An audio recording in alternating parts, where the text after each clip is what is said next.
ہر شب جمعہ ہزارہ گنہگار وادی برہوت سے آزاد ہو جاتے ہیں۔ معصوم فرماتے ہیں مومن جب شب جمعہ آئے تو زیادہ سے زیادہ اپنے مرحومین کو یاد کیا کرو۔ ایک روایت میں آئے فرمایا جن کے والدین مرحوم ہو گئے، فرمایا ہر شب جمعہ تمہاری بوڑھی ماں تمہارے در پہ آتی ہے، تمہارا بوڑھا باپ تمہارے گھر پہ آتا ہے اور کیا سوال کرنے آتی ہے، میرے لال مجھے کوئی خیرات دو، مجھے کوئی ثواب دو۔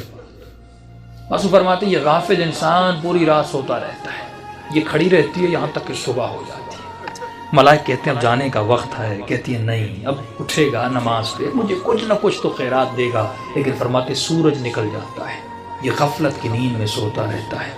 یہ بوڑھی ماں اور مرحوم روتا ہوا جاتا ہے اور کہتی ہے کہ میرے لال اگر تو آج مجھے کچھ دیتا تو میں بھی تمہارے لیے دعا کرتی۔ فرمایا والدین وہ واحد وجود ہے پروردگار عالم نے جو بنایا ہے، مرنے کے بعد بھی ماں کی دعا بیٹے کے ہاتھ میں قبول ہوتی ہے۔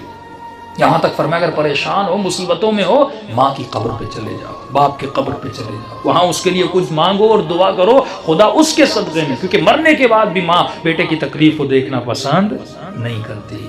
تو تصور کرو اس دنیا میں جس کو اللہ نے ماں بنایا وہ ہماری تکلیفوں کو برداشت نہیں کرتی، اور مولا علی فرماتے ہیں کہ میں تمہارے باپ سے بھی زیادہ تم سے محبت کرتا ہوں۔